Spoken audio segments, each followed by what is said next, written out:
In November of 2025, the FDA removed the black box warning on all hormone replacement therapy regimens, and that was a great boost to women. And so today I'm going to talk about what is the black box warning, why was it put on in the first place, and what do you need to know about hormone replacement therapy. If that sounds good to you, continue watching.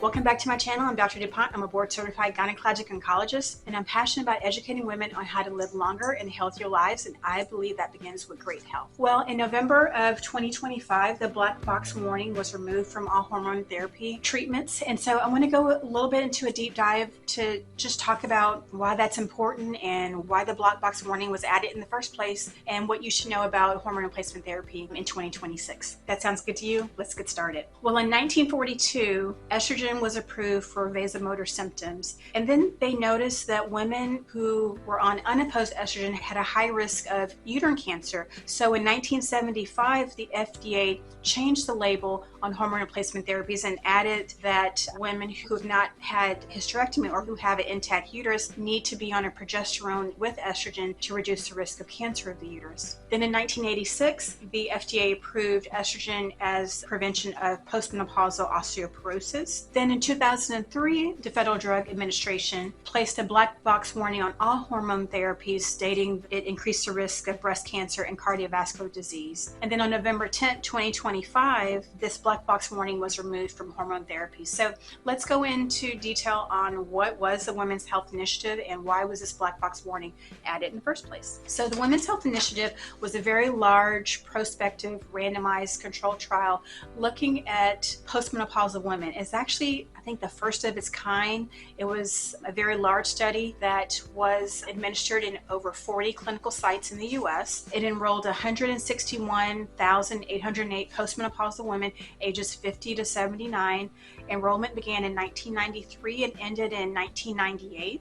It was one of the largest studies to have multiple races of women. And as you think about research studies, a lot of times it's not a population that's reflective of the community. It'll be kind of a very selected group. This study tried to enroll as many minority women as possible. And so I think that's really important. That's one of the big benefits of the Women's Health Initiative. And the goal of this study, it was a study funded by Congress, administered by the National Institutes of Health in the United States. And the goal of it was to investigate interventions for the prevention of the leading causes of death, disability, and poor quality of life in postmenopausal women, including heart disease, breast and colon cancers, and osteoporosis. So it was really one of the biggest studies of its time, looking at how do we keep women healthier longer. And so I think that was a great mission. It was a huge study, and we're still getting a lot of research publications from this study. So it was one of the biggest studies to look at women, because a lot of times studies were done in men and not women. So it was just a great undertaking, but a huge undertaking. Most people don't know this, because I think I didn't remember this, because I remember studying this when I was, in training. But there was 3 kind of main studies and then 1 observational study. So there was 1 randomized study that looked at menopausal hormone therapy, and that's the one that most people associate with the Women's Health Initiative, and we'll go into that in a few minutes. There was 1 looking at diet and how that affected women as we age. There's another study looking at calcium and vitamin D as a primary prevention for chronic diseases, and so that's one that probably we don't talk about as much. And then there was another observational study that was a prospective cohort study that looked at women over time, and that one enrolled 93,676 women, and that data is actually still ongoing. And so that's evaluating the rates and risk factors for age-related diseases among older women in the community setting. So that study is also very important. We don't talk about it as much, but the Women's Health Initiative had, several studies within this study. So those 3 main kind of clinical trials and then the 1 observational study were all under the umbrella of the Women's Health Initiative. So when we think about the Women's Health Initiative, we think about the hormone part because that's the part that got the most press. Well, one of the flaws of that study, it only studied 1 type of hormone regimen. So nowadays there's patches, there's creams, there's sprays, there's gels, there's a lot of different ways we give estrogen. There's a lot of different types of estrogen that we give, but this study only looked at 1, and the brand medicine that was out at the time was Primpro. That was one of the most popular medicines medicines available. It was conjugated equine estrogen, and medroxyprogesterone was the progesterone component. Remember, if you have had a hysterectomy, you don't have a uterus, you don't have to have the progesterone. So those women only had estrogen, whereas the patients with the intact uterus had the combine of the estrogen and progesterone. Now, when we think about that study, we also look at the ages that they enrolled. So again, the ages were 50 to 79, and we do know that 30% of the enrolled women were less than 60. So stating that the patients that were enrolled were older than patients we would typically start hormone replacement therapy on. The women were 12 to 15 years past the onset of menopause. So nowadays we do know that we like to start hormone replacement therapy in women 10 years within menopause or under the age of 60. So that already tells us that this data is not going to be translatable to most of the patients nowadays that we see on a day-to-day basis, because we do try to start hormone replacement therapy earlier. And some of this data and some of this thinking led to the removal of the black box warning. And then we also know that there's different forms of estrogen. So the two estrogen, or the two components of the HRT that was given in the Women's Health Initiative, were not what we call bioidentical estrogens. So all that means is that bioidentical hormones have the identical molecular structure related to endogenous hormones. So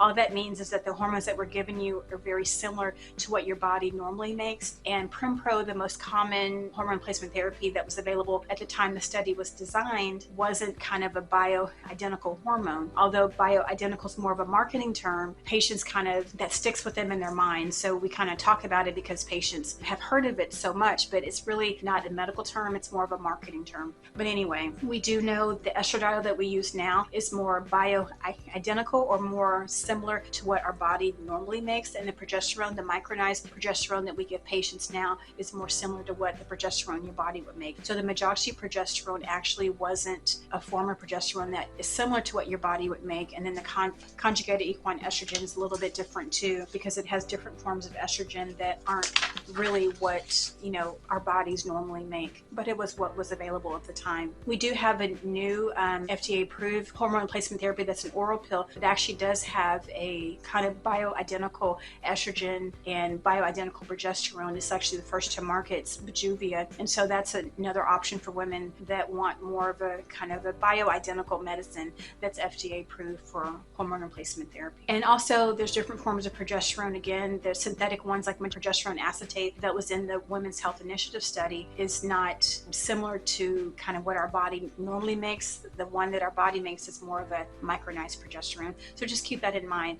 I said all of that just to say that sometimes the effects of the medicines will depend on how that molecule binds to a receptor. And so different receptors will have different affinities to different forms of progesterone and estrogen. So that may have colored some of the results of the Women's Health Initiative. So just keep in mind that the different types of estrogen and progesterone do bind a little bit differently than what, you know, our bodies would normally make. We do know that conjugated equine estrogen has estrone, equilin, and equilin. And so different types of estrogen because it's kind of formed differently than what your body would make. I will put a chart up, and you can see here on this table that it goes over the different types of progesterone and how some of the progesterones react differently in the body. I'm just going to put that on just so that you know the type of medicine does matter. And so the Women's Health Initiative was stopped early. The study was published in 2002, and I remember that vividly because I remember when I was in clinic, there's like a clinical alert that was announced. It was on the media,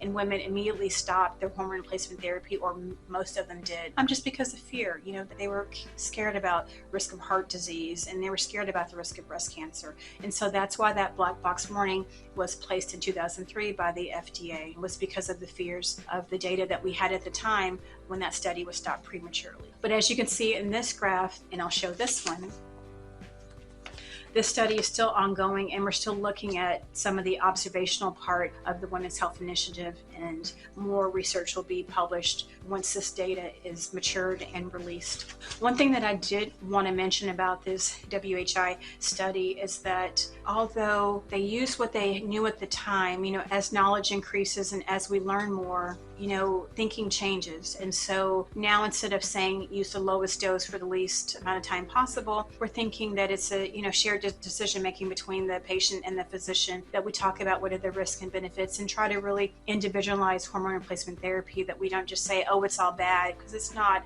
And it's very helpful for some women that are very symptomatic. And so it's more of a discussion, how do we improve your quality of life for the long term and give you the best outcomes as you age. And so I think that's more the thinking now, more the goal is helping women live longer, healthier lives. Some of the conclusions that I came away that I wanted to share with you about just hormone replacement therapy, kind of where we are and where we're headed, is that the removal of the black box warning was a great step forward for women's health and especially for women's research. We do know that hormone replacement therapy is helpful. Many women just have an improved quality of life when they start hormone replacement therapy, but it did tell us that we do need to be careful in who we start. So we do all try to start women within 10 years of menopause who are less than 60. We don't want it to start hormone replacement therapy in older women, as some of the women in this study were started on. And we do know that it's important to follow up with your healthcare provider. We don't want to start you on hormones and then not see you ever again. We want to make sure that we're following you, on a yearly basis or twice a yearly basis, making sure that your needs are being met, and we're following you for, your cardiac risk factors that do increase as you age. We do want to follow you for, making sure you're getting your mammogram screening, make sure you're getting your bone density, making sure that you're exercising and getting strength training, because we know all of this is important. We know sleep is important. We know reducing stress is important in longevity and living a good quality of life as you age. So all these things are important. So we do want you to continue to see your healthcare provider and not just start hormone replacement therapy and just get it refilled every year and not talk about some of these other risks and how to reduce your risk. And we also want you to know that transdermal preparations, are thought to be safe, maybe safer than oral. We don't know. There's some data stating that it may be safer compared to some of the old formulations we have. Now, we do know that there's lots of different ways we give estrogens. Again, there's creams, there's sprays, there's patches. And so we do know those are absorbed differently in the body, and how they're metabolized is different. So the results of the Women's Health Initiative may not completely correlate with some of the new ways we give hormones. And there's a lot of other studies that have been published looking at different ways of giving estrogen. Of course, those studies aren't as big and they're not prospective randomized trials like WHI were, but they are giving us more information and more insight in how we should be treating our patients. And the research is evolving. More research is needed, more studies are needed. And so, if you're able to participate in a research study, I would say go for it, because it does help us understand how we should be treating women in the future. It'll help your daughters and your granddaughters so that we can provide the best care for women as they age, because we do know that we do need more clinical trials and more research. So some of the takeaways that I want to make sure that you know is that we do want to start hormone replacement therapy within 10 years of menopause, and ideally under the age of 60. We do want to make sure that if you have a uterus that you are taking a progesterone, because that's very important. I also want you to know if you're having, a regular bleeding, definitely make sure you see your healthcare provider to investigate, causes, because we do know as you age, the risk of cancer does increase. And then also want you to realize that if you're able to enroll in a clinical trial, definitely participate, because it is helpful for us to be able to understand more data, be able to get more information so we know how to treat women in the future. Well, I hope this was helpful for you. I hope it didn't make you confused. And if you have any comments, please put them in the box below. I want to thank you for watching to the very end. And again, if you have not subscribed, please do. And if you have not liked, please give me a thumbs up. And I'll see you in the next one.